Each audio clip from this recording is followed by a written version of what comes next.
morning Melissa Bryan decided to risk everything. The twin moons hadn't quite set over the kingdom of Ashenvale. She stood in the shadow of the Grand Colosseum's outer walls, clutching registration papers that had cost her 3 months' wages, money her village could barely afford to lose. At her feet, Ember sat perfectly still, his amber eyes reflecting the torchlight from the registration pavilion ahead. She could already hear the laughter. It wasn't the first time people had laughed at her. Growing up as a commoner in Emberwood Village, watching nobles pass through on their hunting expeditions with their massive war hounds and armored bears, she'd grown accustomed to being invisible. But invisibility was better than this. This pointed, cruel mockery that had started the moment she'd joined the registration line. "Look at that," someone whispered behind her, not bothering to lower their voice. Someone let their daughter bring the family pet. Melissa didn't turn around. She'd learned long ago that reaction only fed the beast. Instead, she ran her thumb over the registration seal, feeling the raised wax imprint of the royal crest. The Alpha Kings Grand Tournament, held once every decade. 20 beast tamers competing for the title of Royal Beast Master, and more importantly, unrestricted access to the Moonvale Library's forbidden archives. The library, that's what mattered. Not the title, not the glory, not the chance to prove anything to anyone. Just the library. Because somewhere in those ancient texts was the answer to why her village's crops were dying, why their wells were running dry, why children who should have been healthy were wasting away despite the healer's best efforts. 5 years of slow decline, and no one could explain it. No one except maybe the forgotten knowledge locked away in the kingdom's most restricted chamber. "They will learn, little one." Ember's voice whispered in her mind, soft as morning mist. "But the learning will be painful for them." Melissa's hand found the soft fur between his ears, drawing comfort from the warmth there. "Let's just get through registration first." The line shuffled forward. Ahead, she could see the registration officials processing contestants, each arrival more spectacular than the last. Lord someone or other arrived in a carriage pulled by 6 white horses, his massive dire wolf snarling from inside a reinforced cage that required 4 servants to wheel into position. A duchess descended from a floating platform, her griffin's wings creating wind that sent papers flying and forced officials to grab their hats. Then there was Melissa, worn leather boots, a simple traveling pack, hair pulled back in a practical braid, and a fox that weighed maybe 30 pounds soaking wet. Now, I should tell you something the crowd didn't know then, something that was already being whispered in taverns and market squares by those who paid attention to old stories. They said that when the kingdom started dying 300 years ago, it wasn't weather or bad luck or natural cycles. They said it was because something sacred had been broken, some ancient promise betrayed. Most dismissed it as superstition, the kind of tales old wives told to scare children into behaving. But a very few, wondered if maybe, just maybe, those old stories held more truth than anyone wanted to admit. And if you were one of those few, you might want to hear what happened next. Because what you're about to witness isn't just about a girl and her fox. It's about whether some mistakes are too old to fix, or whether truth can heal even centuries-old wounds. But I'm getting ahead of myself. First, Melissa had to survive registration. Next! The registration official's voice cut through her thoughts.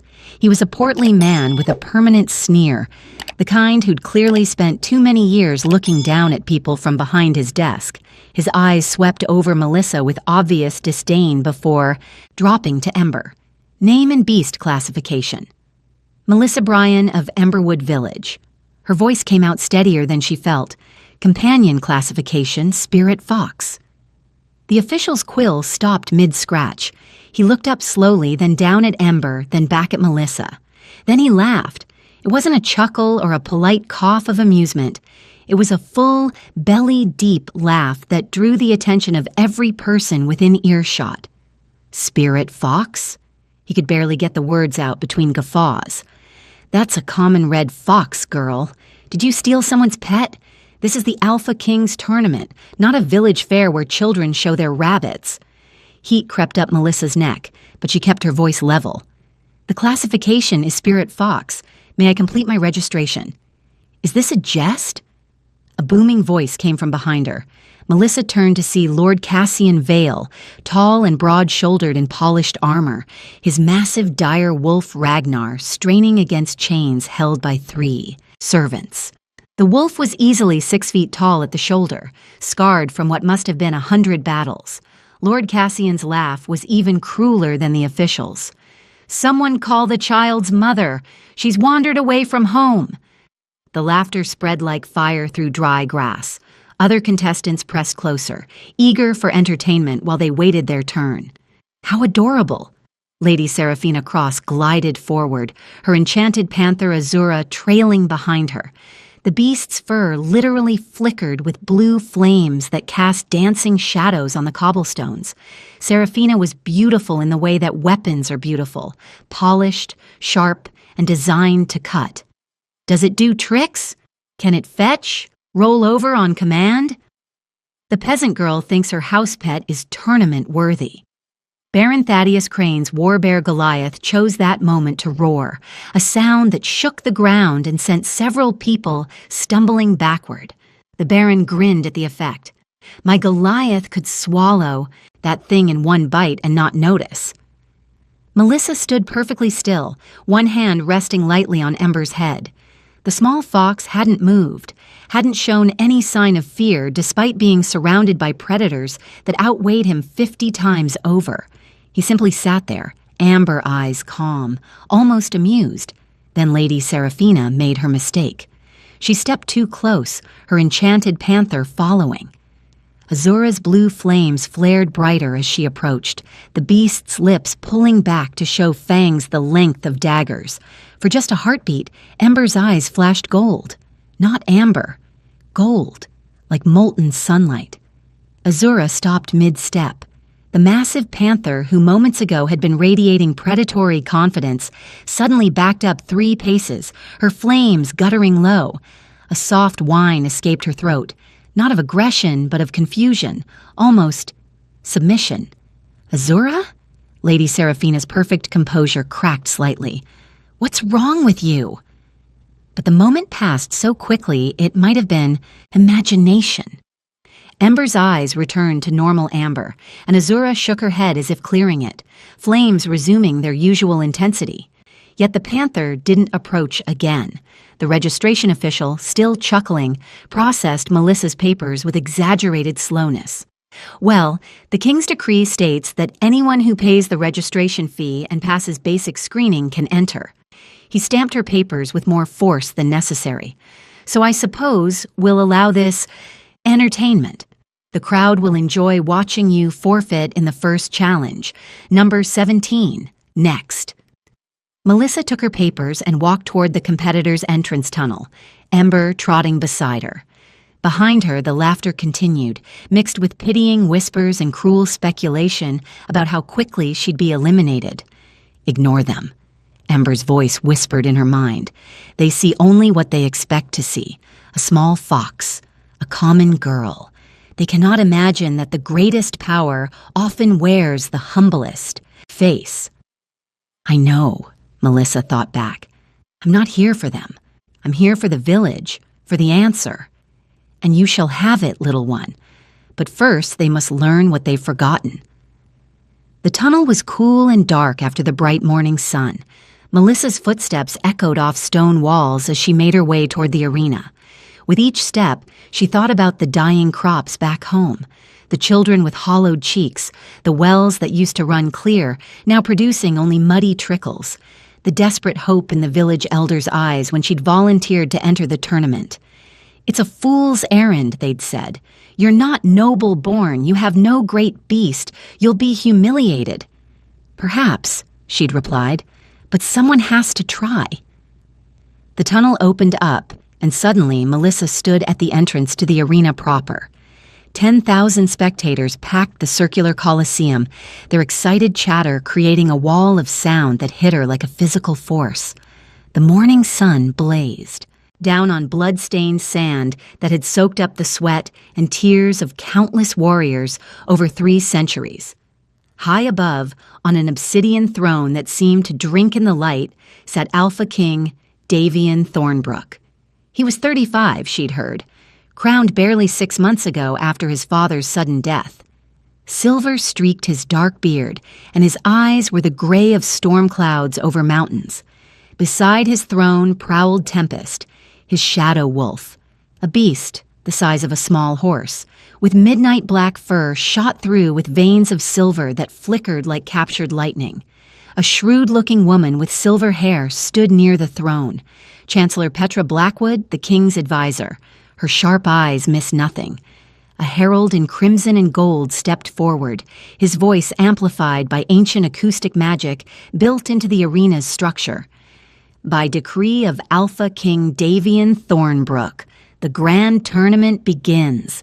20 beast tamers from across the 7 kingdoms shall compete in 3 trials, strength, bond, and combat. The victor shall claim the title of Royal Beastmaster and unrestricted access to the Moonvale Library's forbidden archives. The crowd roared its approval, a sound like thunder that rolled around the stone walls. Let the worthy prove themselves. The herald's voice dropped to an ominous rumble. And let the pretenders be exposed. Contestants, enter! One by one, the beast tamers emerged from the tunnel, each introduction bringing thunderous applause. Lord Cassian Vale and his dire wolf Ragnar, 6 feet at the shoulder, scarred and vicious, a veteran of countless battles. Lady Seraphina Cross and her enchanted panther Azura, whose blue flames had never been extinguished in 7 years of bonding. Baron Thaddeus Crane and his war bear Goliath, whose roar could shatter glass and whose paws could crush stone. Duchess Vivian Ashford and her juvenile griffin, Silverclaw, whose razor-sharp talons gleamed in the sunlight. 12 more followed, each with beasts more impressive than the last, massive creatures of fang and claw, of feather and scale, of flame and shadow. The crowd cheered itself hoarse with each appearance. Then came number 17, Melissa Bryan of Emberwood Village, the herald announced. Melissa walked into the blazing sunlight, Ember trotting calmly beside her. For a moment, the crowd simply stared in confused silence. Then someone shouted, "What is that?" "Someone's pet escaped," another voice cried. "This is an insult to the tournament." The laughter started, 10,000 people finding hilarity in the small woman and her smaller fox. Children pointed and giggled, nobles shook their heads in disbelief. Even common folk in the highest seats who might have been expected to root for one of their own seemed embarrassed on her behalf. Alpha King Davian leaned forward slightly on his throne, one eyebrow raised. Chancellor Petra leaned close, whispering urgently. Melissa couldn't hear the words, but she could see the advisor's disapproval, the king's thoughtful frown. "Sire, we should disqualify her." Petra's voice drifted down, just loud enough to hear. "This diminishes the tournament's prestige. That creature couldn't fight a barn cat, let alone compete here." But Alpha King Davian studied Melissa with those storm-gray eyes. He noticed, perhaps, that she stood without shame or apology. He noticed that the small fox sat with unusual stillness, with eyes that seemed too intelligent, too aware for a common animal.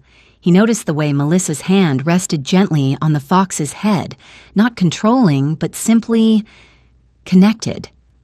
"Let her compete," Davian said finally, his voice carrying natural authority that silenced the nearby nobles. "If she fails, but something tells me there's more here than meets the eye." Chancellor Petra's disapproval was obvious, but she bowed. "As you wish, Your Majesty." The herald's voice boomed again. "The first challenge, the trial of strength, each. Beast shall demonstrate their power by breaking through an ironwood barrier. 20 feet wide, 5 feet thick, reinforced with steel and enchanted for durability. Show us your might."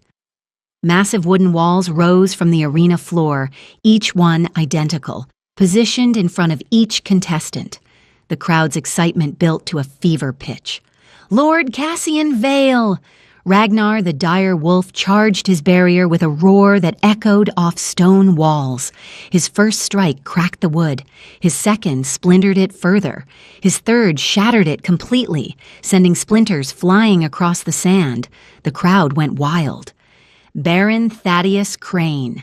Goliath the warbear rose on his hind legs, 12 feet of muscle and fury, and brought both massive paws down in a single devastating blow. The entire barrier collapsed, and the ground shook hard enough that people in the front rows grabbed their seats for balance. Lady Seraphina, cross! Azura's blue flames intensified to white-hot intensity. The panther simply walked toward her barrier, and the enchanted wood burst into flames that consumed it in seconds, leaving nothing but ash. Each demonstration was more impressive than the last. Griffins tore through barriers with talons like swords. War lizards shattered them with spiked tails. Shadow wolves dissolved them with darkness itself. Finally, Melissa Bryan of Emberwood Village. The laughter was already starting. Nobles were placing bets. 10 seconds before she forfeits. 20 gold coins says the fox runs away scared. This will be the shortest attempt in tournament history. Melissa walked to her barrier with Ember trotting beside her. The wall loomed before them, massive and impenetrable. The crowd leaned forward, eager for the humiliation, for the moment when reality would crush this peasant girl's foolish dreams. Melissa didn't command Ember to attack. She didn't shout or gesture or try to force him to prove himself. Instead, she simply knelt beside him in the sand. She placed her hand gently on his head. She closed her eyes. For 3 seconds, nothing happened. The crowd's laughter built, anticipation turning to mockery. Then Ember's eyes began to glow. Not amber anymore, gold. Pure molten gold, like staring directly into the heart of the sun. The small fox stood. He walked calmly to the base of the ironwood barrier, 20 feet wide, 5 feet thick, reinforced and enchanted to withstand the assault of the kingdom's most powerful beasts.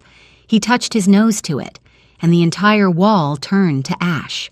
Not broken, not splintered, not even burned.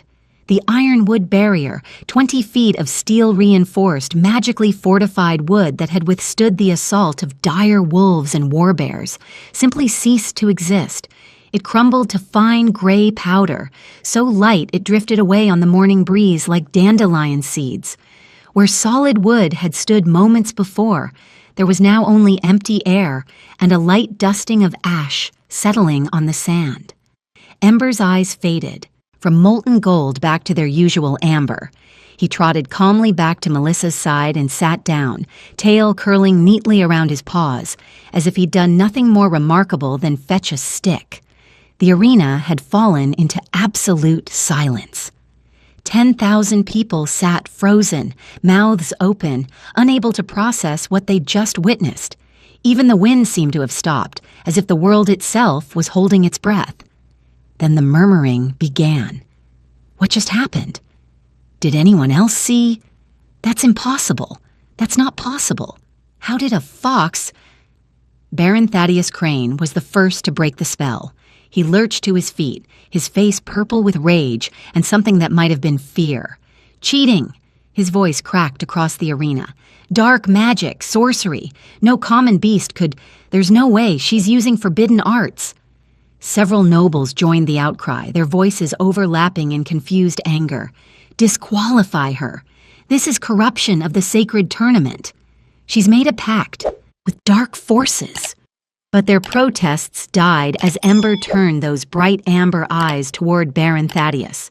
The fox didn't growl, didn't bare his teeth, didn't make a single threatening gesture.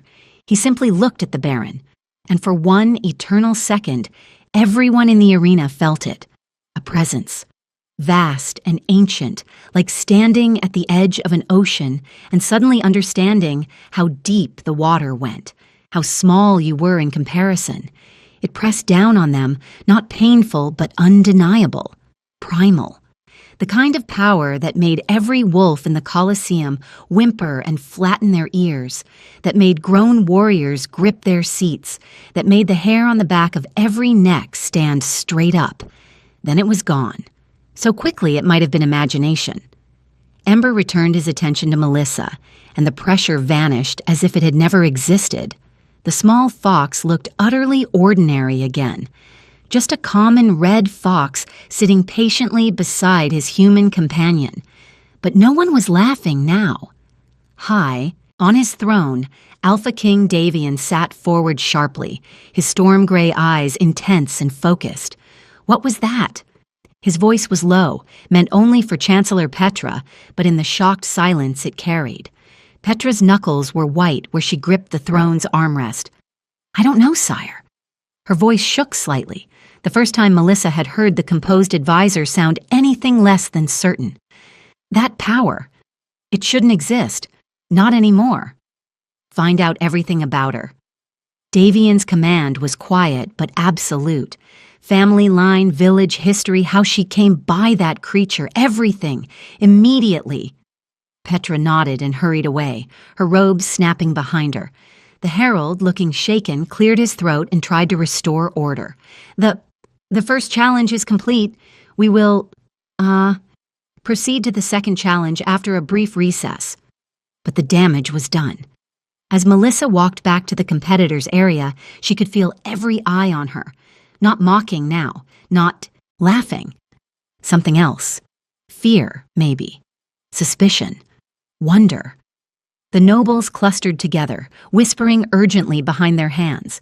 The common folk stared with expressions ranging from awe to terror. That wasn't subtle, Melissa thought to Ember. They forced my hand, Ember replied calmly. Baron Thaddeus accused you of dark magic. I merely reminded him what real power feels like. Consider it educational. The second challenge began an hour later, after much consultation between officials and heated arguments among the nobles. Several had tried to have Melissa disqualified on grounds of unnatural advantage or corruption of sacred competition. But Alpha King Davian had shut down each protest with increasing impatience. The rules state that any bond between tamer and beast is permitted, he'd said, his voice carrying across the arena. I see no dark magic, no forbidden arts, unless someone can provide actual evidence of rule-breaking, rather than merely being upset they were outperformed. No one had evidence. They had only fear and wounded pride. The trial of bond was explained by the herald with great ceremony. Tamer and beast will be separated by magical barriers. Each pair must navigate a maze and reunite at its center. Success requires true understanding, perfect synchronization. Commands alone will not suffice. Let us see who shares genuine connection and who merely forces obedience. The maze materialized in the center of the arena, walls of shimmering blue energy that blocked both sight and sound. Once separated, tamers and beasts would have no way to communicate. They would have to trust their bond, their understanding of each other's minds. Lord Cassian went first, his confidence clearly shaken but his pride intact. He entered one side of the maze while Ragnar entered the other. For 5 minutes, the crowd watched their progress through magical viewing spheres floating above the arena. It was a disaster without Lord Cassian's alpha commands. Directing every movement, Ragnar became confused, then agitated, then violent. The dire wolf attacked the maze walls, snarling and snapping at the magical barriers.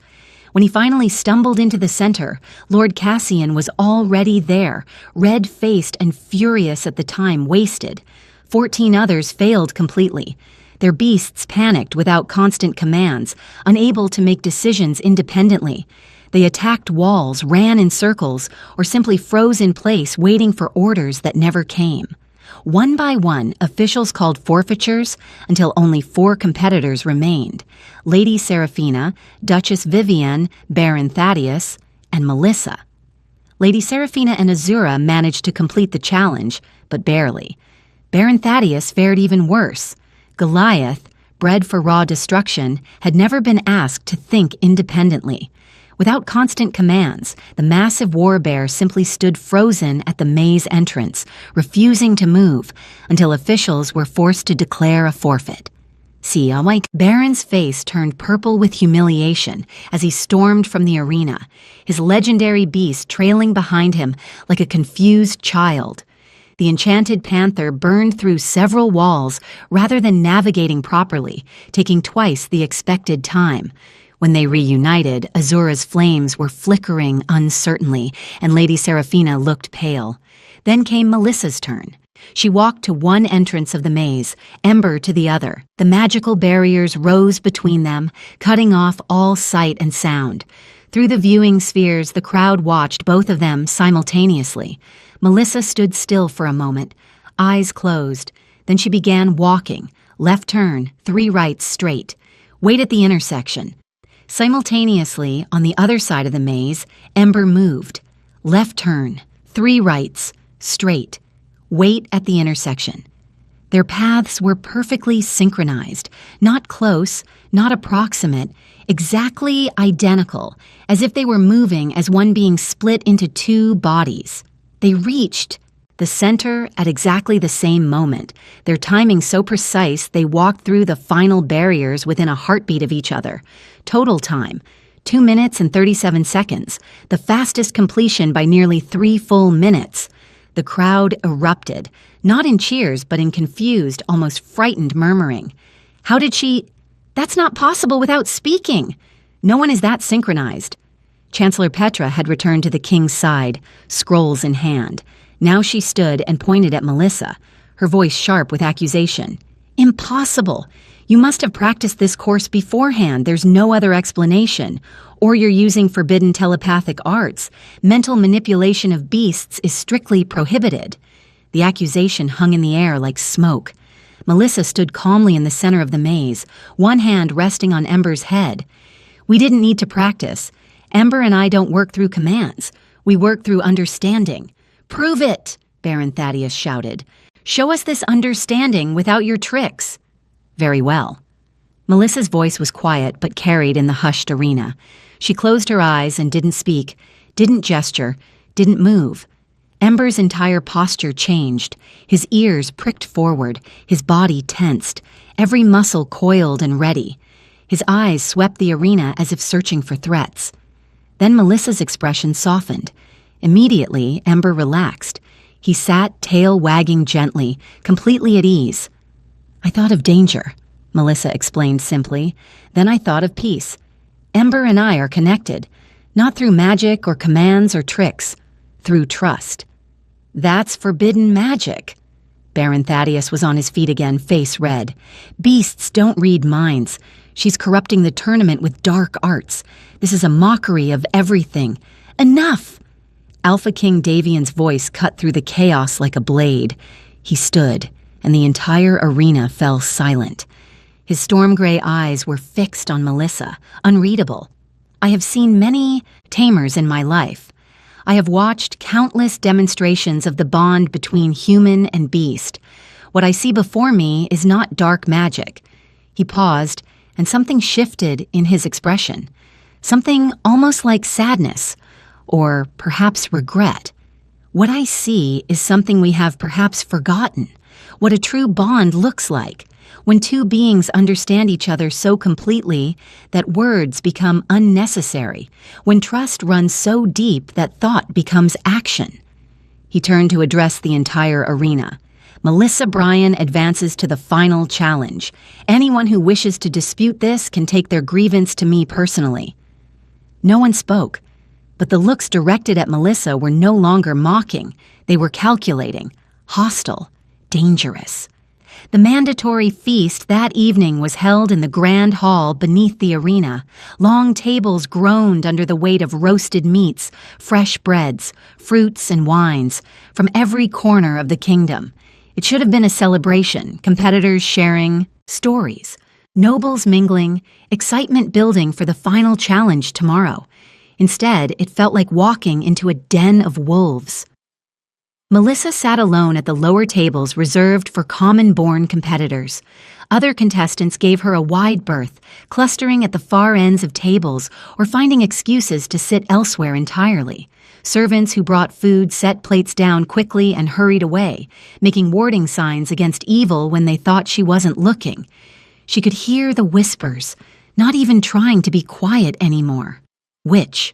Unnatural. That fox is cursed. She's corrupted, mark my words. Ember rested at her feet, appearing to sleep, but his presence did nothing to calm the fears around them. If anything, it intensified them. They fear what they do not understand, Ember's voice whispered in her mind. This will grow worse before it grows better. I know. Melissa pushed food around her plate, appetite gone. I just need to survive one more day, win the tournament, access the library, find the answers I need. Then we can go home. Perhaps. Or perhaps you'll find more than answers waiting in those ancient texts. At the high table, the nobles were gathered in a tight cluster. Melissa couldn't hear their exact words, but their body language told the story. Intense whispers, angry gestures, heads bent together in conspiracy. Lord Cassian's face was still red from his humiliation in the maze. We cannot let this peasant girl embarrass us further. The people are starting to look at her with admiration, as if she's something special rather than an aberration. Lady Seraphina leaned in, her beauty turned cold and sharp. The commoners in the stands were cheering for her after the second challenge. Cheering. For one of their own to defeat their betters. This sets a dangerous precedent. Agreed. Baron Thaddeus drained his wine cup and signaled for more.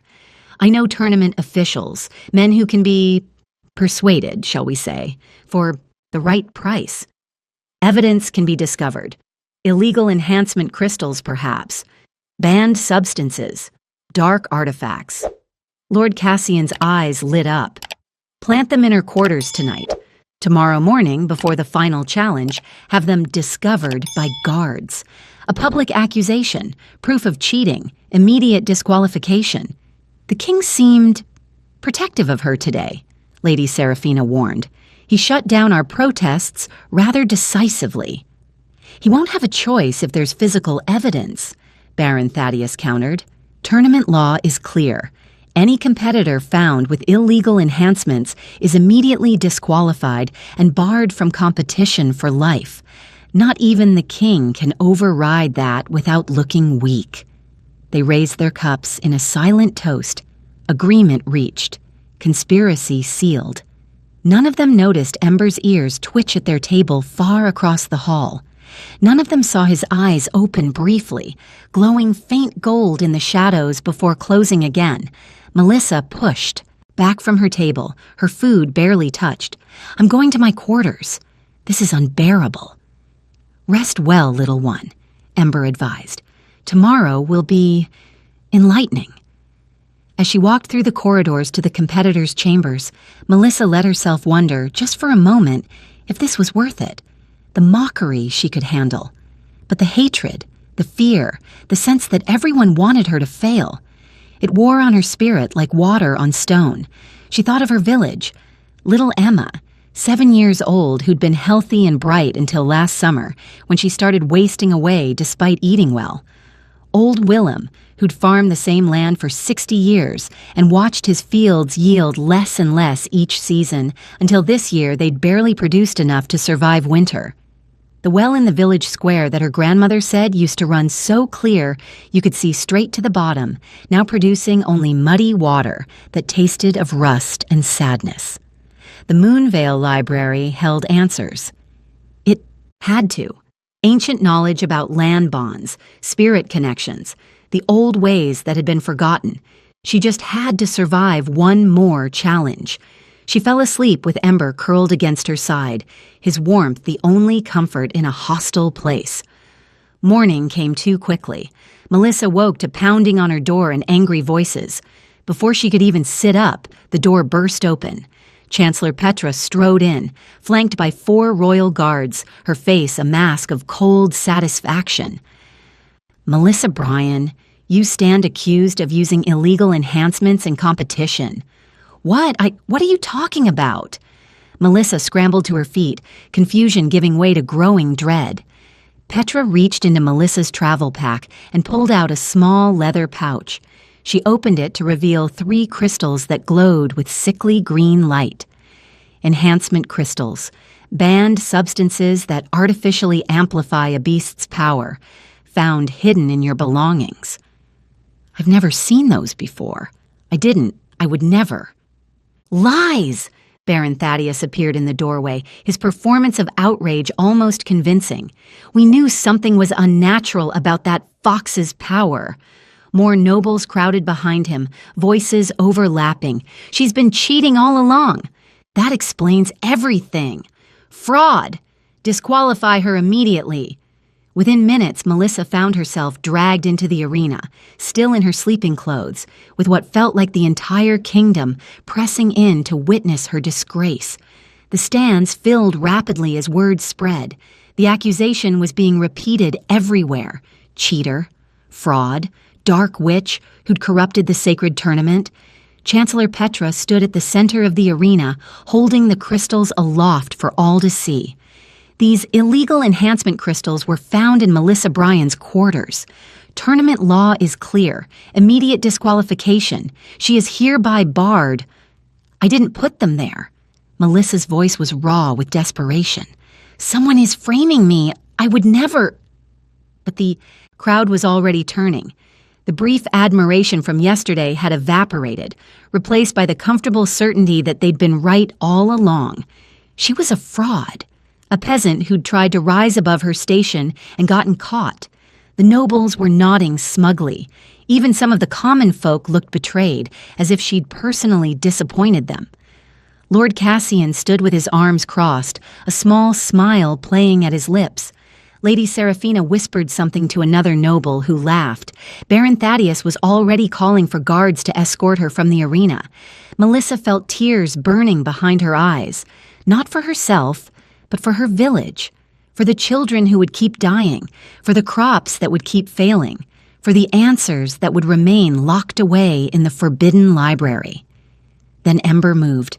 The small fox, who'd been sitting calmly at her feet throughout the accusation, walked forward. His steps were unhurried, unbothered by the chaos around him. He approached Chancellor Petra, who instinctively took a step back, remembering the pressure she'd felt yesterday. Ember looked up at the crystals in her hand. Then, with deliberate slowness, he reached up with one paw and touched them. The sickly green glow flickered. Then the crystals shimmered, their appearance rippling like water disturbed by a stone. The green light faded. The crystal shapes remained, but now something else was visible, something that had been hidden by illusion magic. Engraved on the back of each crystal, clear as day in the bright morning sun, was a family crest, a crest everyone in the kingdom recognized. The Vale family crest, Lord Cassian's crest. The arena erupted in gasps and confused shouting. All eyes turned to Lord Cassian, whose face had gone from smug satisfaction to pale horror in the space of a heartbeat. "Those aren't, I didn't," he stammered, backing away. "Someone else must have..." But there was no explaining away his family crest on illegal crystals, planted in a competitor's belongings. The crowd's anger, so recently directed at Melissa, pivoted with stunning speed. He tried to frame her. Sabotage. The nobles can't win fairly, so they cheat. Alpha King Davian rose slowly from his throne, his face darker than a thunderstorm. When he spoke, his voice was soft, but it cut through the noise like a knife through silk. "Lord Cassian Vale, did you plant false evidence to frame a fellow competitor?" Lord Cassian's mouth opened and closed like a fish drowning in air. His face had gone from pale horror to deep crimson, the color creeping up from his collar to his hairline. "Those crystals they're cursed. She's manipulating them with her dark magic. Can't you see? But his protests died as Alpha King Davian descended from his throne. The king moved with deliberate slowness, each step echoing in the arena that had fallen deathly quiet. Even the wind seemed to hold its breath. "Lord Cassian Vale." Davian's voice was cold, as winter frost. "You stand accused of sabotaging a fellow competitor, of planting false evidence, of attempting to corrupt the sacred tournament through deception and lies. Your Majesty, the evidence is clear." Davian gestured to the crystals still lying in the sand, Lord Cassian's family crest gleaming in the sunlight for all to see. Your own crest condemns you. You are hereby disqualified from this tournament and stripped of your entry rights. Guards, remove him. Royal guards moved forward immediately, their hands firm on Lord Cassian's arms. For a moment, it looked like he might resist, might try to fight his way free. Then his face twisted with rage and something uglier, pure, venomous hatred. "You'll regret this!" he screamed as they dragged him toward the exit. "All of you! That creature is an abomination. That girl is corrupting everything she touches. Mark my words, she'll destroy this kingdom. She'll—" The arena doors slammed shut, cutting off his shrieks. But the silence that followed was worse than his screaming, because while Lord Cassian had been removed, his words remained, hanging in the air like poison. Melissa stood in the center of the arena, vindicated but not victorious. The evidence had cleared her name, but Lord Cassian's final accusation had found purchase in minds already primed to fear. She could see it in the faces around her, nobles whispering urgently, their expressions closed and hostile. Even some of the common folk who'd cheered for her yesterday now looked uncertain, as if wondering if there might be truth in Lord Cassian's ravings. Lady Seraphina stepped forward, her voice carrying clear and cold across the sand. Lord Cassian's methods were dishonorable, yes, but his concerns were not entirely without merit. She turned to address the crowd, playing to them like an actress on a stage. Even if the girl didn't cheat with crystals, can we ignore what we've seen? That fox is unnatural. Its power defies explanation. Here, Baron Thaddeus added his voice to hers. I propose we investigate her bloodline before allowing her to continue. Only dark practitioners and witches can achieve such bonds. For the safety of the kingdom, the girl has broken no rules.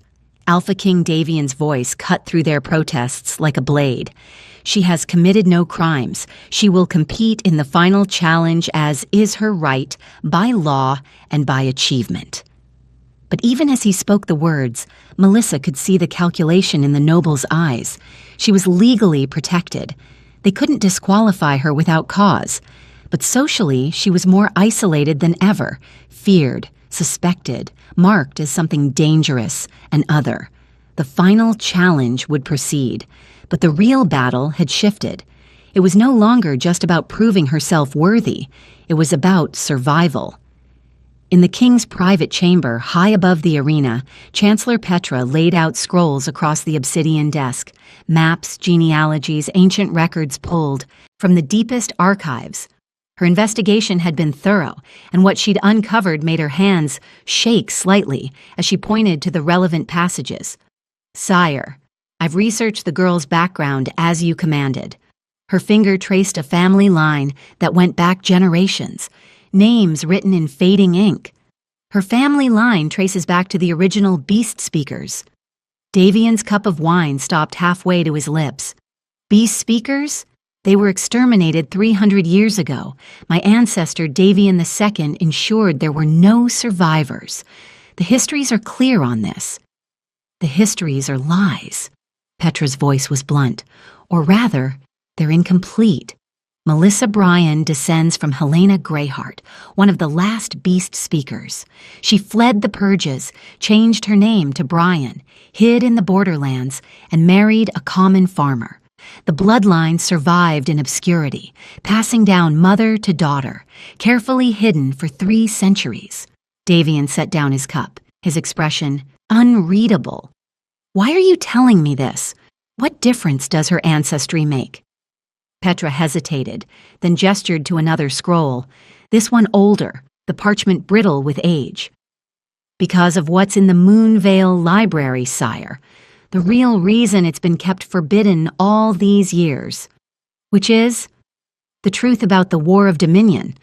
Petra's voice dropped to barely above a whisper, as if the walls themselves might be listening. It wasn't a war, it was genocide. The beast speakers and their guardian spirit partners discovered the nobles' corruption, embezzlement, illegal deals with enemy kingdoms, planned coups against your ancestor. Rather than face justice, rather than answer for their crimes, the nobles killed them all. Every beast speaker, every guardian spirit they could find. Then they rewrote history to claim the spirits were beasts to be tamed, rather than divine partners who were murdered in their sleep. The color drained from Davian's face. My grandmother told me stories about the first king earning his crown through friendship with a guardian, not conquest, about a betrayal that cursed the kingdom. I thought they were just stories, legends meant to teach moral lessons.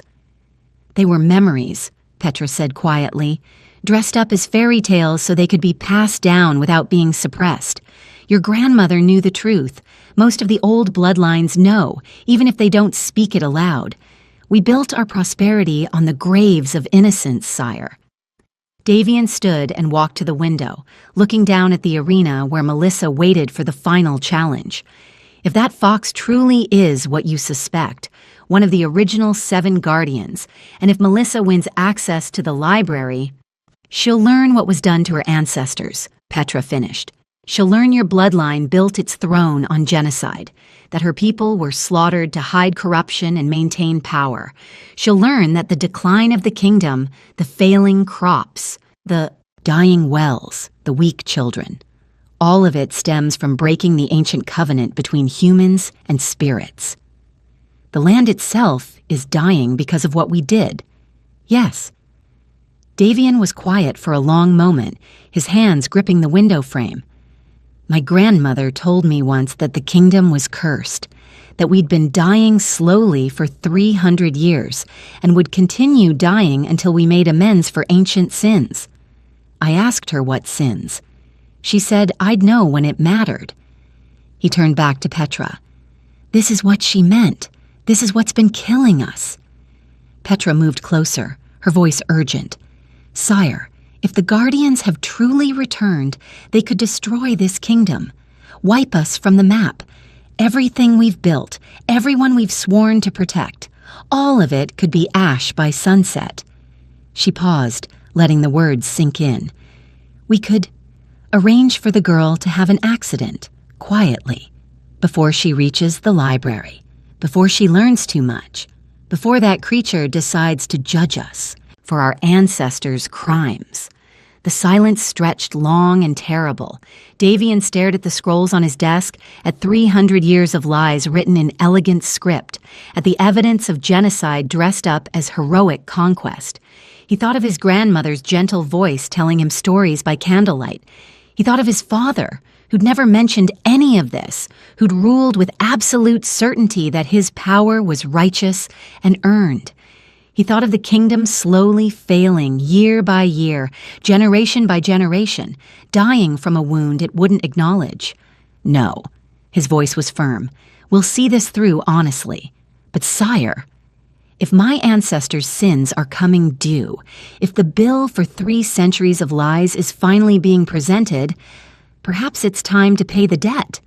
He met Petra's shocked gaze steadily. We can't heal what we won't face. We can't fix what we won't admit is broken. Let her compete. Let her win or lose fairly. And if she wins, let her learn the truth. Whatever comes after, we'll face it with honor. Petra bowed, though her expression showed she thought her king was making a terrible mistake. As you command, Your Majesty. The afternoon sun beat down mercilessly on the arena sand as the herald announced the final challenge. The trial of combat, direct combat between beasts, controlled to stop before lethal damage. Only 3 competitors remain. The crowd roared. After the drama of the morning, the accusation, the exposure, the scandal, they were hungry for violence, for spectacle, for blood. This is what they'd come for. This is what the tournament was truly about. First match, Duchess Vivian Ashford versus Melissa Bryan. Duchess Vivian entered the combat circle with Silverclaw, her juvenile griffin. The creature was beautiful, eagle's head with a razor-sharp beak, lion's body rippling with muscle, wings that spanned 20 feet when fully extended. She defeated 2 other opponents already today through sheer aerial superiority. Ground-bound beasts couldn't touch her when she took to the sky. Melissa walked forward with Ember trotting beside her. The size difference was almost comical. Silverclaw stood 6 feet tall at the shoulder. Ember barely reached Melissa's knee. The griffin had talons like curved daggers. Ember had paws that looked soft enough to fit in a child's palm. The starting horn blared. Silverclaw launched into the air with a piercing shriek, wings beating powerful downdrafts that kicked up sand. She circled once, twice, gaining altitude, then dove. Her talons were extended, aimed directly at Ember's small body, moving with the speed and precision of a predator who'd never missed her mark. Ember didn't run, didn't dodge. He simply moved. It was like watching water flow around stone. Silverclaw's talons, which should have closed on flesh and fur, found only empty air. Ember was beside the attack, not ahead of it, as if he'd known exactly where it would land before it happened. The griffin pulled up, confused, and dove again. Again, Ember flowed out of the way, not with obvious effort, not with dramatic leaps or desperate scrambles. He simply wasn't where the attacks landed, moving with an economy of motion that made it look effortless. Silverclaw grew frustrated. Her attacks became more aggressive, more reckless, driven by the confusion of prey that wouldn't act like prey should. She dove lower, faster, talons extended, and beak open to tear. Ember reached up with one paw and gently touched her wing. The effect was immediate and startling. Silverclaw's aggression vanished like smoke. The griffin's eyes, which had been fierce and predatory, suddenly calmed. She landed softly in the sand, folded her wings, and simply sat. Refused to attack. Refused to move. Just sat there looking at Ember with an expression that might have been wonder or might have been peace. Silverclaw. Duchess Vivian approached her griffin, bewildered. "What's wrong? Why did you— Stop! Silverclaw!" But the griffin wouldn't respond to commands. She just sat there, perfectly content, as if she'd found something she'd been searching for without knowing she was searching. "What did you do to her?" Vivian's voice cracked slightly. Melissa's answer was simple. "Nothing." Ember just asked her politely to stop. Vivian stared at her griffin, then at the small fox, then back at Melissa. Something shifted in her expression. Not fear, but recognition. Understanding of something she couldn't quite name. "I concede." Her voice was quiet. "Your bond is beyond anything I've ever seen. Beyond anything I imagined possible." The crowd didn't know how to react. Some cheered. Others sat in confused silence. This wasn't the violence they'd expected, the blood they'd been promised. "Final match!" The herald's voice boomed across the arena. "Melissa Bryan versus Lady Seraphina Cross." And there it was. The bloodlust returning to the crowd's roar. Finally, the noble against the peasant. The established order against the upstart. This is what they really wanted to see. Lady Seraphina entered the combat circle, and even from across the sand, Melissa could see the desperation in her eyes. Not just to win, but to destroy. To prove that the natural order still held, that nobles were superior, that this peasant girl's success had been nothing but luck and tricks. "I'll show everyone what happens to pretenders," Seraphina said, loud enough for the first rows to hear. "What happens to those who forget their place?" Azura, her enchanted panther, prowled forward. Blue flames flickered across her fur, hot enough that the air above her shimmered with heat. The starting horn sounded. Azura attacked immediately, blue flames intensifying to white-hot fury. The sand where she'd been standing turned to glass. She lunged at Ember with claws wreathed in fire that could melt stone. Ember sat calmly and let the flames wash over him. They passed through him like water through mist, touching nothing, harming nothing. Ember sat unchanged, unbothered, as if the supernatural fire was nothing more than a gentle breeze. "Stronger!" Seraphina's voice cracked with something like panic. "Use everything!" Azura's flames burned hotter, brighter, until people in the front rows had to shield their faces from the heat, but still they couldn't touch the small fox who sat calmly in the center of an inferno. "Use soul fire!" Seraphina screamed. Azura hesitated. Even through her bond to her tamer, even through years of obedience, the panther hesitated, because soul fire didn't burn flesh. It burned spirit, agonizing, devastating, forbidden in tournaments for good reason. It was a weapon of war, not sport. "I said use it!" The blue flames shifted to purple, then to black edged with purple, the color of bruises, of poison, of death itself. And instead of aiming at Ember, the flames lanced toward Melissa herself. Seraphina's rage had overcome her reason. She wasn't trying to win anymore. She was trying to kill. "That's illegal!" someone in the crowd shouted. "Guards!" Alpha King Davian was on his feet, but he was too far away, the guards too slow. Ember moved faster than possible. One moment he was sitting calmly in the sand. The next he was between Melissa and the soul fire, his small body intercepting flames meant to burn away a person's very essence. The purple-black fire struck him directly, and Ember's body began to glow. First amber, like his usual eyes, spreading from his center outward. Then gold, pure and bright like sunlight captured in physical form. Then white, so brilliant it hurt to look at directly, as if a star had fallen to earth. "Ember, no!" Melissa's voice was raw. "You don't have to—" But it was too late. The transformation had begun, and there was no stopping it now. A voice resonated in every mind present. Not sound, but thought, pure and undeniable. Enough. The single word carried weight that pressed down on 10,000 souls. Every wolf in the arena whimpered and flattened to the ground. Every person felt their breath catch, their heart stutter. "You sought to harm my chosen one. You have forced my hand." The light around Ember intensified, becoming almost painful to witness. I wanted to remain hidden, to teach through example, through gentle guidance, to see if humanity could remember the old ways without being forced. His small form began to expand, growing upward and outward, bones cracking and reshaping, not with pain, but with terrible purpose. But you value only power, only dominance, only force. The light became blinding, and people had to cover their eyes or look away.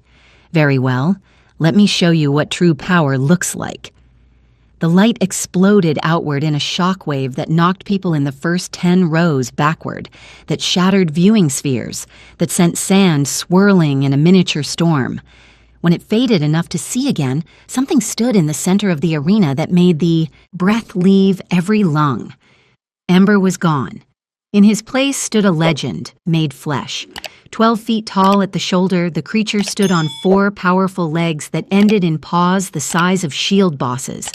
His body was that of a massive wolf, but his face held the delicate features of a fox. Elongated muzzle, pointed ears now large enough to catch every whisper in the stunned arena. His fur was pure white, each strand seeming to generate its own light, creating an aura that made him appear as if he was made of captured starlight rather than flesh and bone. But it was his tails that drew the eye and held it captive. 6 of them, each as long as his body, fanned out behind him like magnificent banners.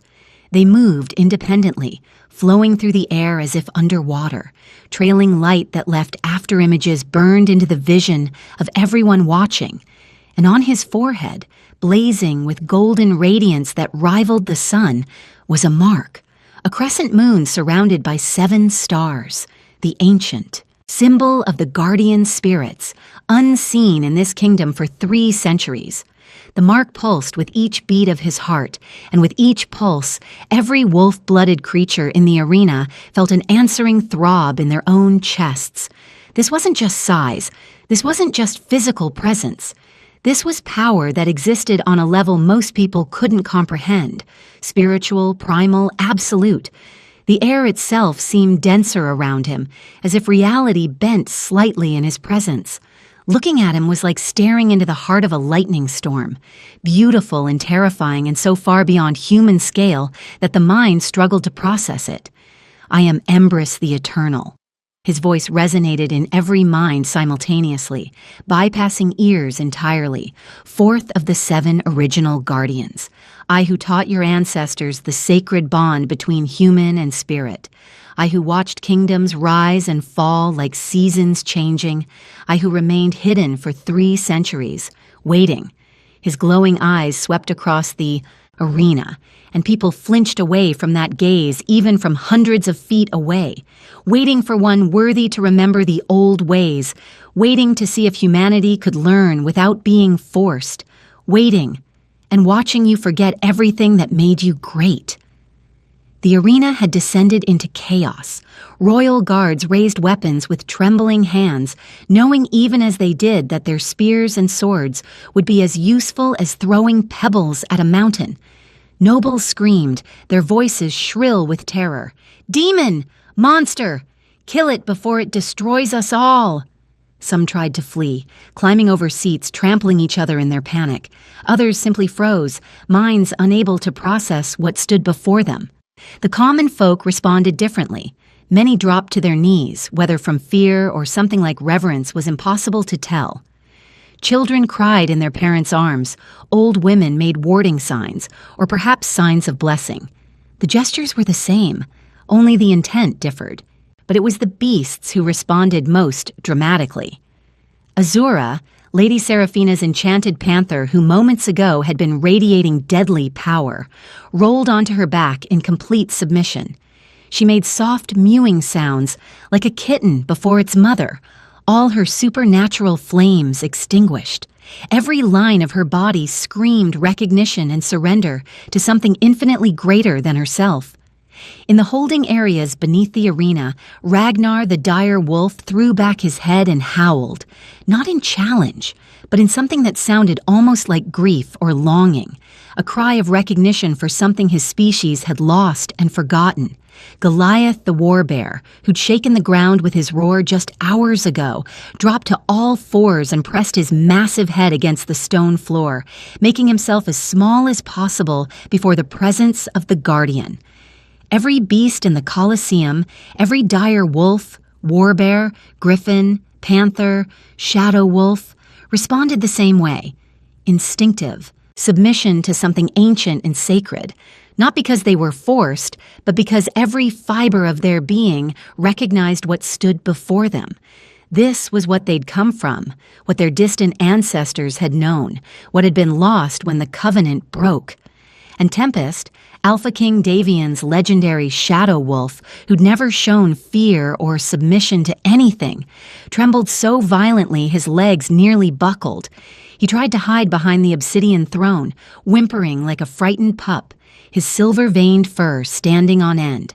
High on his throne, Alpha King Davian sat frozen, his knuckles white where he gripped the armrests. His mind was racing, connecting pieces he'd never wanted to connect, understanding truths he'd spent his life avoiding, his grandmother's stories, the betrayal that cursed the kingdom, the first king who earned his crown through friendship, not conquest, the gradual decline over 3 centuries that no one could explain, failing crops, dying wells, children born, weaker than their parents. It had all been real, not metaphor, not moral tales, real. And the bill for 300 years of lies was standing in the center of his arena, radiating power that made his legendary shadow wolf cower in terror. Against all advice, against every instinct of self-preservation, Alpha King Davian stood. "Sire, no!" Chancellor Petra grabbed his arm, her composure cracking completely. "It's too dangerous. That thing could kill you with a thought." Royal guards moved to block his path. "Your Majesty, please, let us handle this. You can't—" "Stand aside." Davian's voice carried the absolute authority of an alpha, but there was something else in it too. Something that might have been fear, or might have been determination, or might have been both. "This is my duty. Mine alone." He descended the steps from his throne, each footfall echoing in the arena that had fallen eerily quiet. 10,000 people watched him walk toward the massive guardian spirit, a mortal, man approaching something that looked carved from starlight and divine wrath. Tempest wouldn't follow, still cowering behind the throne. Davian walked alone. When he reached the sand of the arena floor, he stopped 3 paces from Embrys. From this distance, the Guardian's power was almost overwhelming. A pressure against his chest, a ringing in his ears, a weight on his soul that wanted him to kneel, to prostrate himself, to acknowledge his insignificance. But Davian had not become king by giving in to fear. He met those ancient glowing eyes and forced his voice to remain steady. "You're the one, aren't you?" His words carried across the silent arena. "The one my ancestor betrayed. The guardian spirit who bonded with the first Alpha King Davian." Embrys lowered his massive head, bringing those glowing eyes level with Davian's. When he spoke, his voice was gentle, almost sad. "Davian the First was my dearest friend. We built this kingdom together, stone by stone, law by law. He valued wisdom over strength, partnership over domination. We dreamed of a realm where humans and spirits worked as equals, where power came from harmony rather than conquest." The Guardian's 6 tails swayed slowly, their light casting dancing shadows across the sand. "His grandson, Davian II, murdered me as I slept. He believed my power could be stolen, that by killing me, he could claim the strength I represented. He was wrong. Power that comes from trust cannot be taken by force. I merely withdrew, along with my brothers and sisters, waiting to see if your line would produce another soul worthy of the bond we once shared." The words hung in the air like a death sentence. Around the arena, nobles who'd always been told their power was earned, righteous, and justified felt that foundation crumble beneath them. Embrys's gaze intensified, pinning Davian in place. "But you are not that descendant, are you, young king? You sit on a throne built from genocide and call it justice. You take beasts from their families and call it taming. You force bonds through magical chains and call it partnership. You value spectacle over substance, strength over wisdom, control over trust." Each accusation landed like a physical blow. Davian wanted to argue, to defend himself, to list the good things he'd done as king. But he looked at Tempest, still cowering in terror behind the throne, and couldn't find the words. Because Embrys was right. He'd taken Tempest from his pack as a frightened pup. He'd trained him through harsh discipline, using the alpha bond to force obedience. He'd never once asked what Tempest wanted, only commanded what he needed. Their bond was built on domination dressed up as partnership, control masked as loyalty. "You've forgotten everything your ancestor learned," Embrys continued, his voice carrying a weight of centuries of disappointment. "And in forgetting, you've doomed your kingdom to slow death. The land itself remembers the betrayal, the earth grieves the broken covenant, and until it is restored, your people will continue to sicken and fade, generation by generation, until nothing remains but dust and the memory of what you once could have been." Davian felt shame burn through him, hotter than any fire. "What do you want from me?" His voice cracked. "Vengeance? Punishment? My life?" "I want nothing from you," Embrys said simply. "I am not here to take. I am here to teach, to offer one final chance for your kingdom to remember what it lost." The Guardian straightened to his full height, and the gesture made Davian acutely aware of how small he was, how fragile, how utterly powerless before this ancient being. "I could destroy this kingdom," Embrys said matter-of-factly. "Level these walls stone by stone, scatter your armies like leaves before wind. The power to do so rests in this form, earned through millennia of existence and partnership with creation itself." Around the arena, people whimpered. Some prayed. Many wept. But destruction teaches nothing. Vengeance is empty, and I am first and always a teacher. His glowing eyes softened slightly. "So I offer you a test, young king. The same test your ancestor faced and failed. Release your Tempest from the Alpha Bond. Let him choose freely whether to stand with you or leave you. If he chooses to defend you out of love rather than obligation, out of trust rather than force, then perhaps there is hope for this kingdom after all.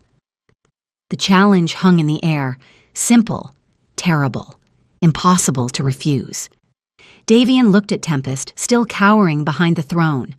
The shadow wolf who'd been his companion for 7 years, who'd fought beside him in battles, who'd slept at the foot of his bed and been the closest thing to a friend a lonely king could have. But had Tempest chosen any of it? Or had he been forced, bound by magical chains that prevented him from saying no?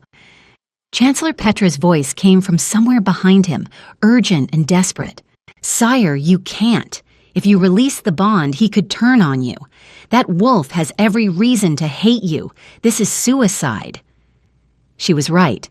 Tempest had been taken from his pack, his family. He'd been trained through methods that would be called cruel if applied to humans, beaten when he disobeyed, starved when he resisted, forced to submit through overwhelming magical compulsion. The Alpha Bond was comfortable because Tempest couldn't refuse it. Remove that bond and what would Tempest choose?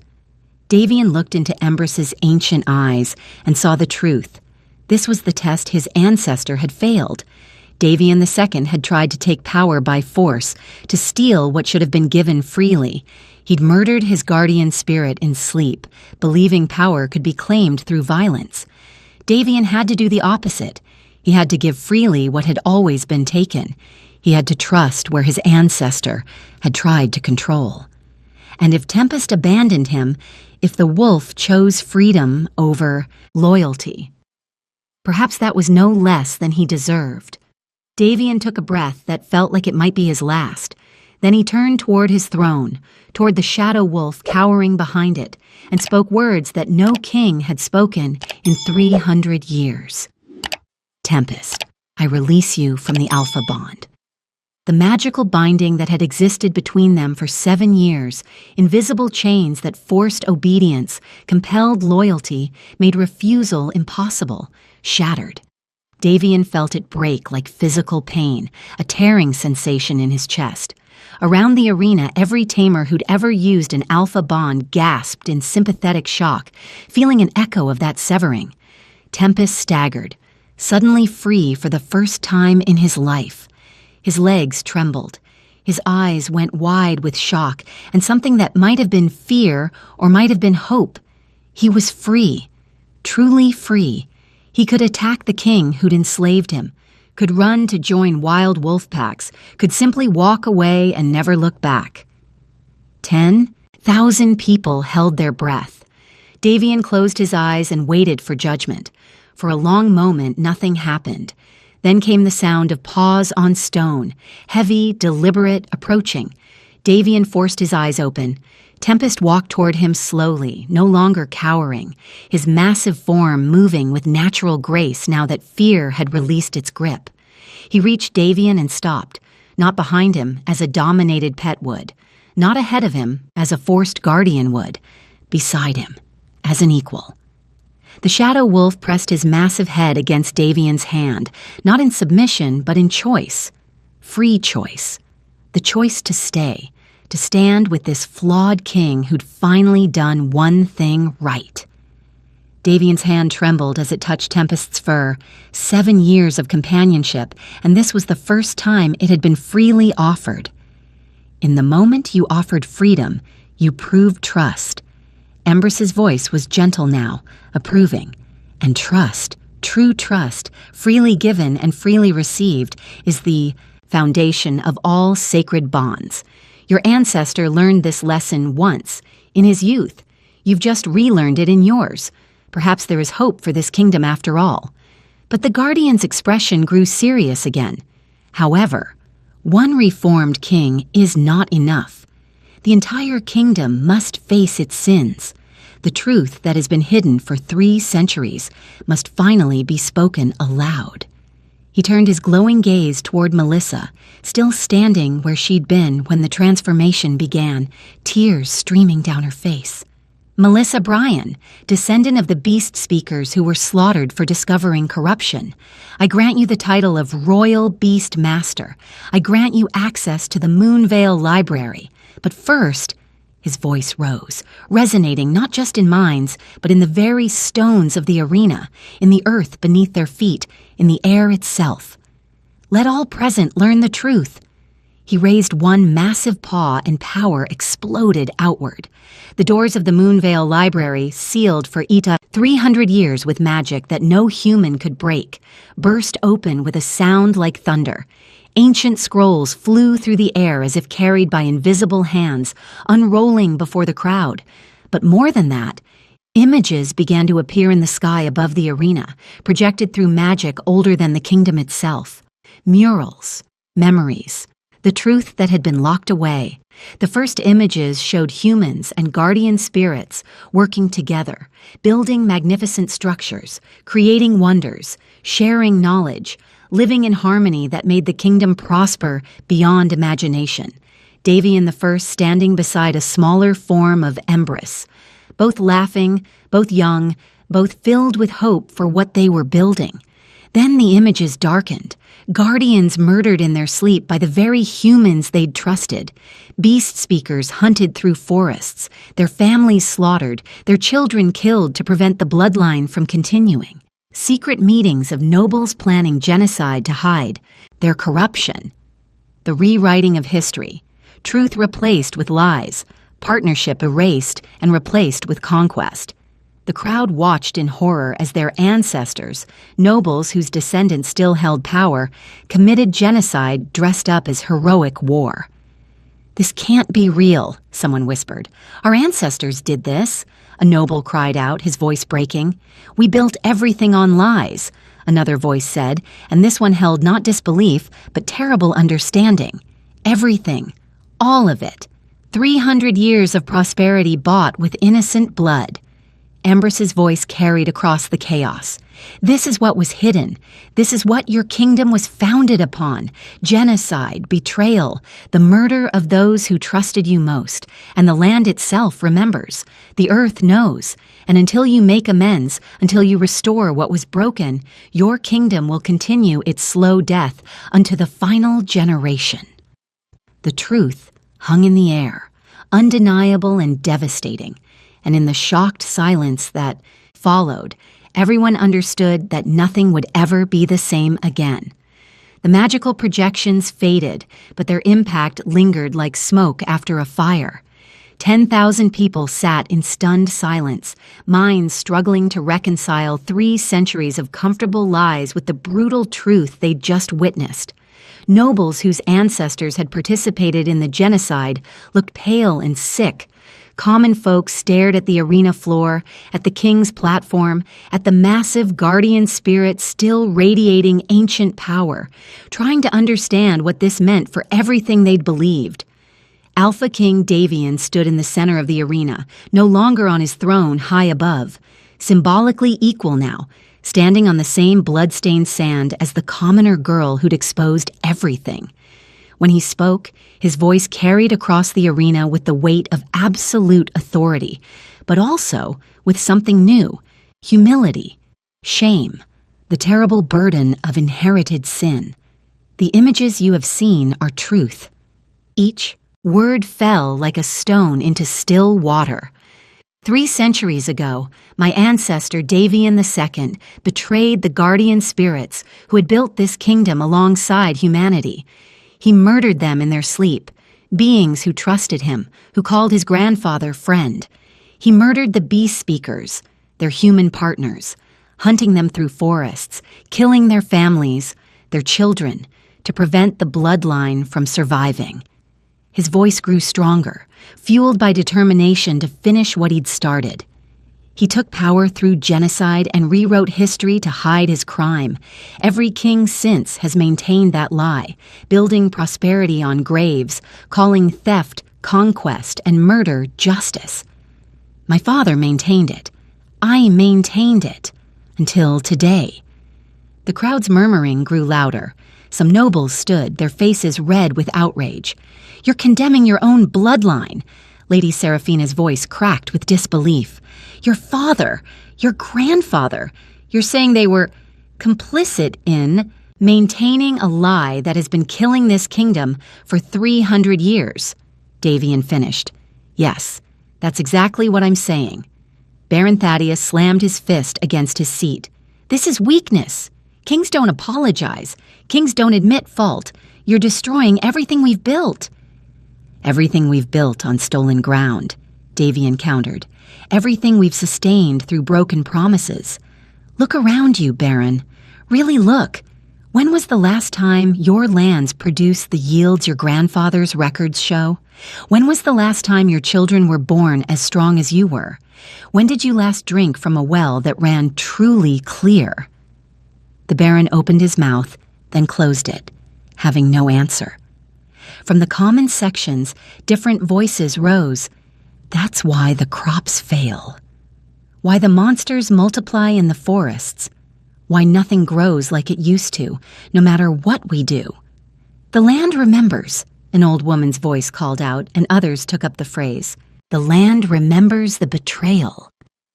Embers's voice resonated across the arena, gentler now but no less powerful.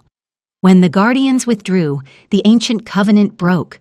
We spirits are tied to this land. Our presence sustains it, nurtures it, keeps it healthy and abundant.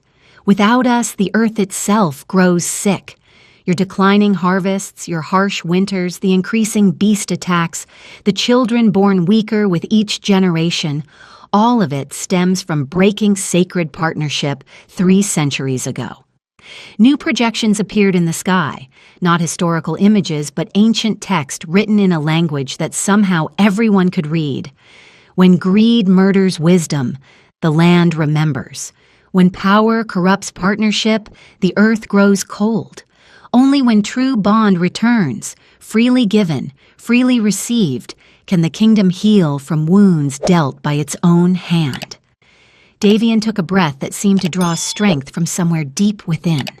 I proclaim new laws effective immediately throughout all territories under my rule. Chancellor Petra stepped forward, scrolls ready to record, though her hands shook slightly. First, Alpha commands are hereby abolished. No more magical binding that forces beasts to obey. No more chains that prevent them from refusing. Gasps echoed through the noble section. But that's how we... Someone started. Second, Davian continued over the protests, all captive beasts may choose to stay with their current partners or leave freely. We will not hunt them. We will not reclaim them. Their choice will be honored. More protests, louder now, but Davian's voice rose above them. Third, partnership replaces domination in all taming laws. Mutual respect, not force. Consent, not compulsion. Fourth, Beast Speaker bloodlines are hereby restored to positions of honor. Their descendants, who have hidden in fear for 3 centuries, are welcomed back and granted rights to reclaim ancestral lands. Fifth, the Moonvale Library is open to all. No more. Forbidden knowledge. No more hidden truths. The past must be known if we are to build a better future. Sire! Chancellor Petra's composure cracked completely. If you free every bonded beast in the kingdom, chaos will follow. Violence, attacks. You'll tear apart the very fabric of... Perhaps, Davian interrupted quietly. Or perhaps they'll choose to stay with partners who finally show them respect. Perhaps trust will prove stronger than chains ever were. We'll find out. He turned to face the crowd, his storm-gray eyes meeting the gaze of commoner and noble alike. This changes everything. I know that. Many of you will resist. Some of you will call me weak, call this madness. But I would rather rule a kingdom that faces its sins honestly than maintain prosperity built on lies and graves. The choice is made.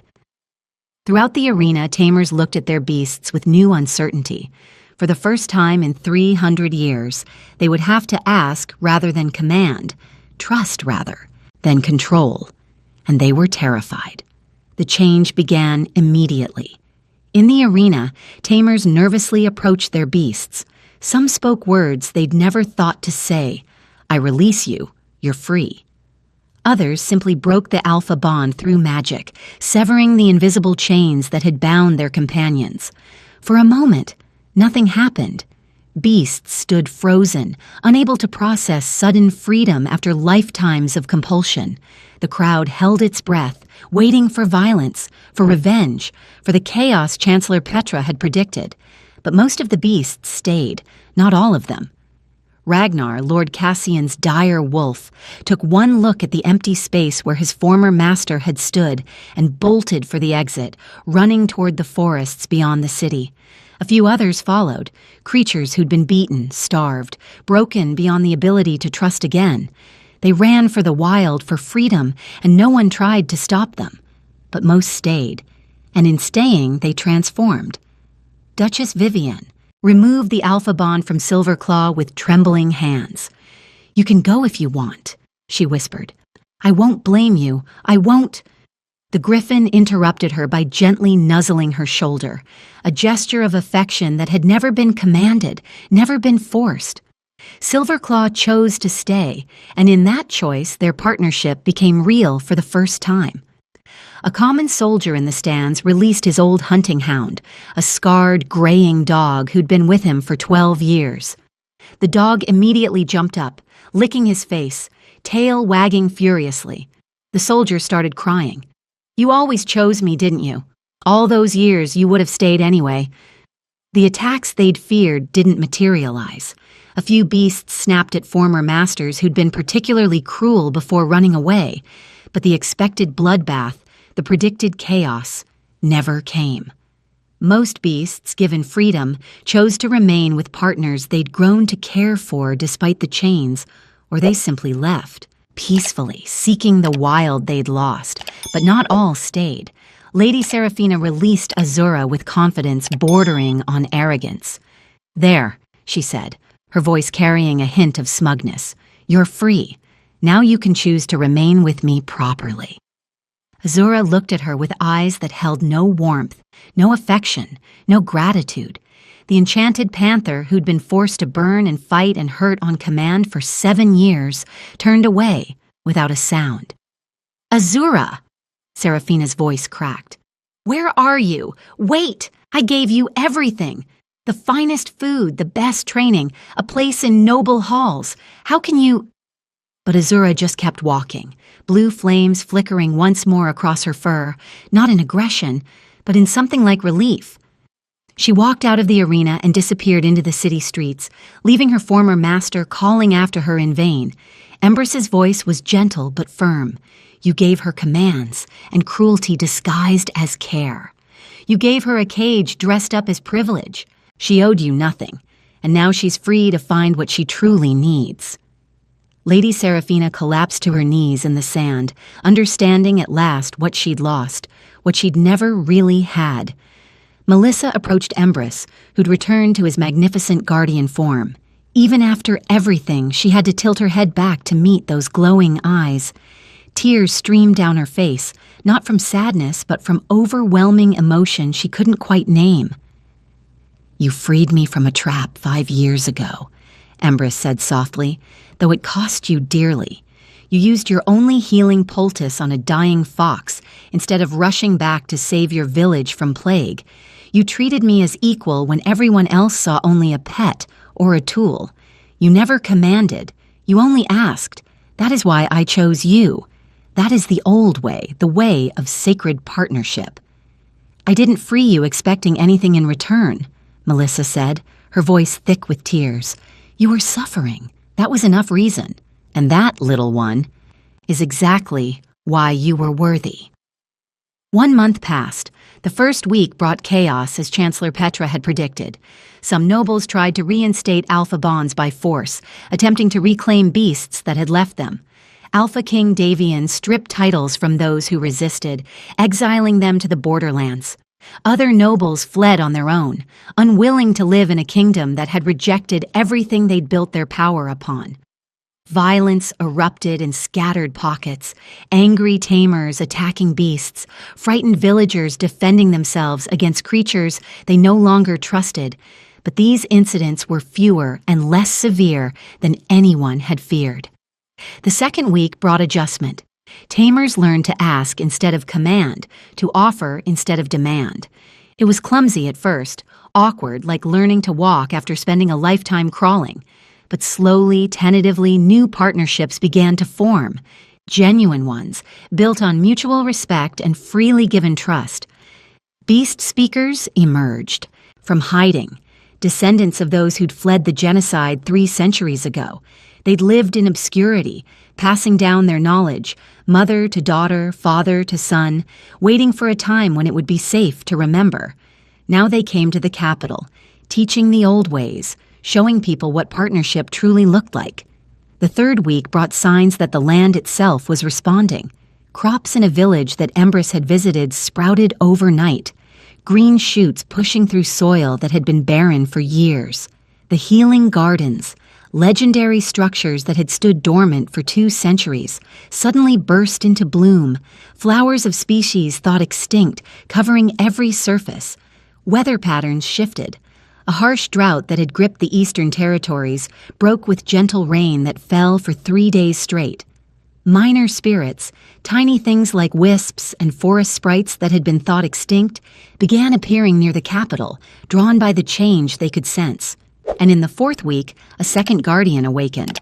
Terramain the Earth Singer, a massive bear with fur that looked like living stone, appeared before a humble farmer named Willem in the Southern Territories. Willem was 73 years old and had treated his plow ox as a partner for 40 years.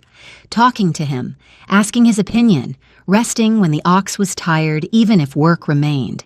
It had made him strange in his village, a figure of gentle mockery.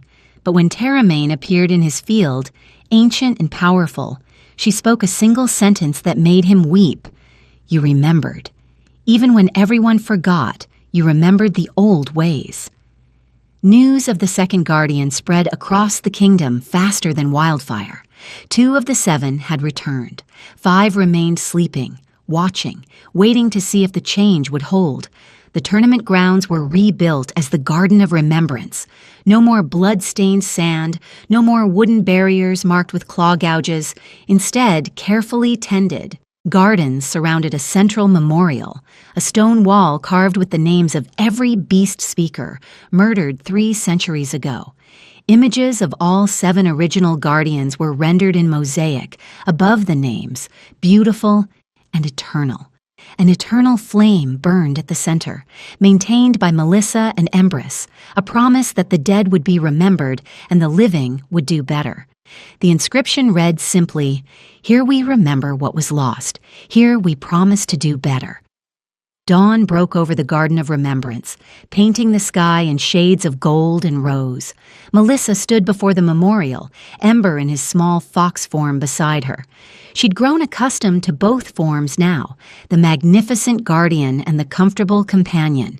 Both were real. Both were him. Footsteps approached.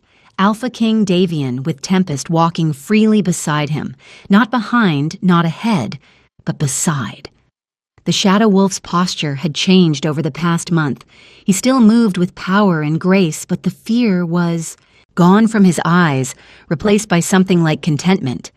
They stood together in comfortable silence, watching the sun rise.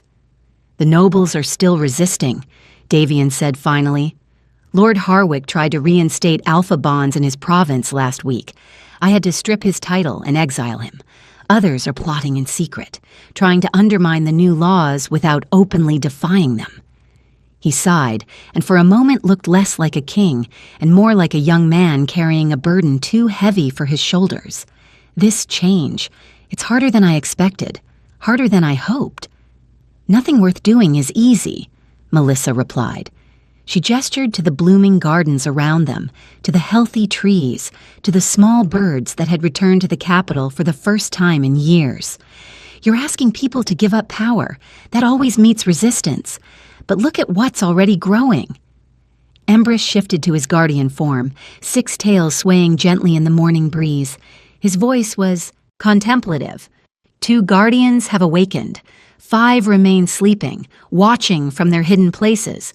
They will return when the change proves genuine, not just words spoken in crisis, but actions sustained over time, not just one moment of courage, but daily choices to do what's right instead of what's easy. The sound of voices drew their attention. A young girl, perhaps 8 years old, entered the garden with her mother. The girl stopped suddenly, pointing at a small wild fox sitting near the memorial. Not Ember, just an ordinary fox drawn by the peace of the place. "Mama, can I pet it?" the girl asked, her voice bright with innocent wonder. The mother tensed immediately, old fears rising. Beasts were dangerous. They attacked. They couldn't be trusted. 3 centuries of teaching screamed at her to pull her daughter away, to protect her from the threat. But she'd seen the projections in the arena. She'd heard the guardian's words. She'd watched beasts choose freely and most choose gentleness. "Be careful," she said instead, "and gentle." The girl approached slowly, her hand extended. "Hello, little friend," she whispered, patient and kind. The fox sniffed her hand, considered for a moment, then allowed her to touch its soft fur. The girl's delighted laugh rang through the garden like bells. The mother watched, and something shifted in her expression. Understanding, recognition. This was how it should be. This was what had been lost and was now being found again. Melissa smiled, feeling something tight in her chest finally loosen. That's how it starts. One person at a time, one choice at a time, one bond at a time. Embers's voice was warm with approval. "You freed me from a trap at great cost to yourself, little one. The kingdom must make that same choice, not once but every day. Choose partnership over domination. Choose respect over control. Choose what's right over what's easy, even when it's hard, especially when it's hard." His glowing eyes swept. Across the garden, the city beyond, the kingdom that was slowly, painfully learning to heal. Do that, and the guardians will return. Do that, and the land will heal completely.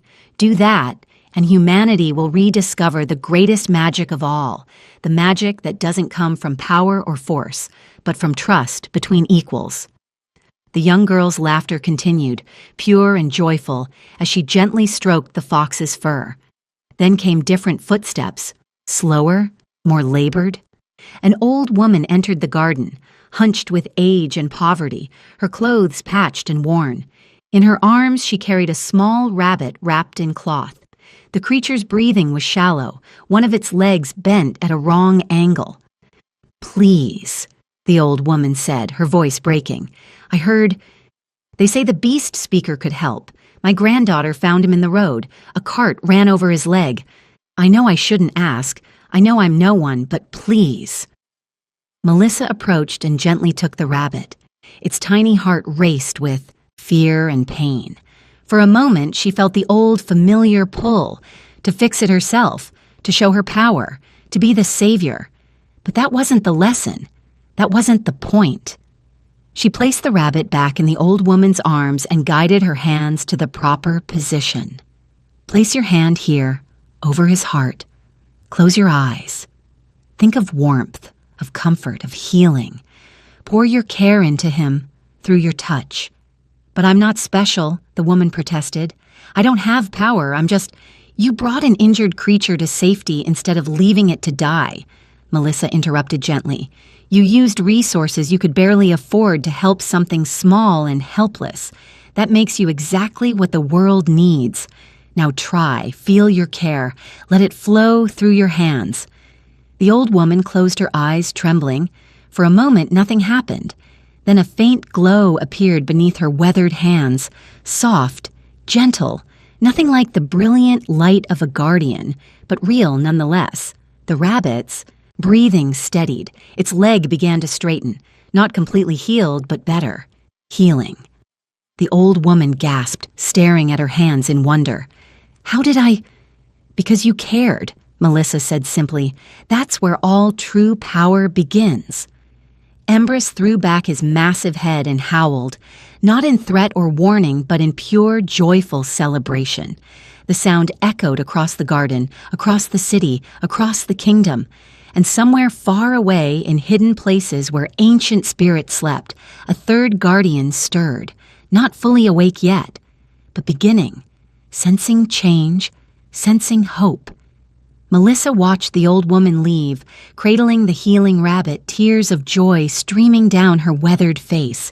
She turned to Davian, who stood watching with an expression of wonder mixed with understanding. "That's the answer," Melissa said quietly. "Not grand gestures or royal decrees, though those matter too, but small kindnesses, individual choices, one person caring for one small creature. That's what changes the world."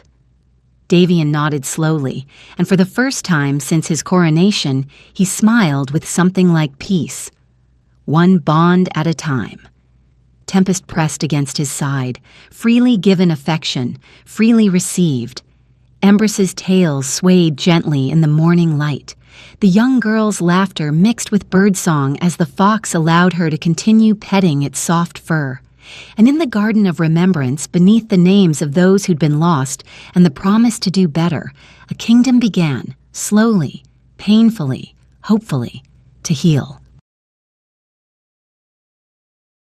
So there you have it, a story about a girl, a fox, and a kingdom that forgot what mattered most. You know, I'm curious about something. Whether you're watching this from a bustling city or a quiet village somewhere, from a place where trust is easy or where it's hard to come by, I'd love to hear where this story found you. Drop a comment and tell me where you're listening from. Sometimes it's wild to see how far these tales travel. And hey, if this one made you think, made you feel something, or taught you something worth keeping, maybe hit that like button, pass it along to someone who needs to hear it, and make sure you're subscribed with notifications on so you catch the next one. Because stories like these, they only matter if they're shared. Thanks for being here. Until next time.